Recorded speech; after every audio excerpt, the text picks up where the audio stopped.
I'm like, man, I've been shot in the head, I've been run over by a truck, and I'm still here. Maybe God does have a plan in my life. When he was a young child, Eddie Ramirez came to America on the freedom flights from Cuba in 1967. His father came a year later and was aggressive and angry. They never formed a bond. I was cheated. I was cheated because I needed a father in my life, and he wasn't there. He wasn't there for me. When he was 13, his parents divorced. Eddie took out his anger fighting kids in the neighborhood. Some older boys noticed how tough he was and pulled him into their drug trafficking ring. Eddie finally got the attention he craved. I needed somebody to accept me because, like I said before, I was cheated. I needed somebody that was older than me to accept me and embrace me and say, okay, you know, you're part of this. But then there's something missing. So then what is the next thing? Well, let me get some drugs. Let me start doing drugs. He eventually became a drug dealer to high-profile clients, and the sense of power took him further down a dark path of drug addiction. You're always chasing that first high. It got me to the point of no return, that I was like, I can't stop. There's no way of me stopping.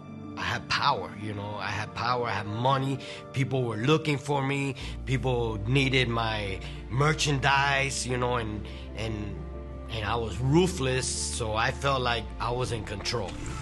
In reality, Eddie's life was out of control and reckless. He crashed his motorcycle and was run over by a truck, nearly killing him. When he recovered, his best friend, who had become a Christian, took Eddie to church. Once I was there in church, I was like, what's here? There's nothing here for me. You know, I'm not making no money here or none.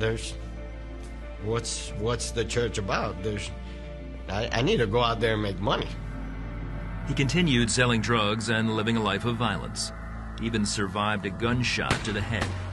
Cocaine fueled his emptiness, and he felt like there was no escape. I felt disgusted. The way that I would like just stay up all night and do drugs, and my nose was like falling apart. Cocaine is not a drug that you want to start doing, because once you start doing it, there's no turning back. Desperate for a way out of his addiction, he turned to his mom for help. She checked him into a rehab facility where Eddie had a life-changing encounter. I remember one night I'm there in my room. I get a visitation from what I believe it was the Lord Jesus. And he comes into my dream, into my vision, and he tells me, look, you really want to change your life. And I'm like, inside of me, yes, I want to change my life, because I can't live like this anymore. And he tells me, all you have to do is walk through this door. And if you walk through the door, your life will be changed. And I look at the door, and the door was a real thin door with a light behind it. You know, and I'm like, I'm willing to walk through this door. When I went through the door, like all the burden that was on me, everything that was there, all my problems, everything just like fell off me. I knew that once I walked through that door, my life was changed. You know, he came, he saved me right on time. Eddie gave his life to Christ and was immediately set free from drugs. I didn't have the desire to do cocaine, to do marijuana, to do nothing else. I didn't want to do nothing. It was like God literally took it out of my life completely. Like some people, they tell me, no, you know, God is working on me. God wasn't working on me. He did the work right away. You know, I couldn't believe that God would save somebody like me. Like, I was such a bad person that he would really literally come and save me. Like, I couldn't wrap my mind around that. I was like, you know, why, God, why? Why would you save me? You know, what why would you do that? And Lord, you took care of me. You took care of me. When I needed somebody, when I needed a father, you came up, you showed up.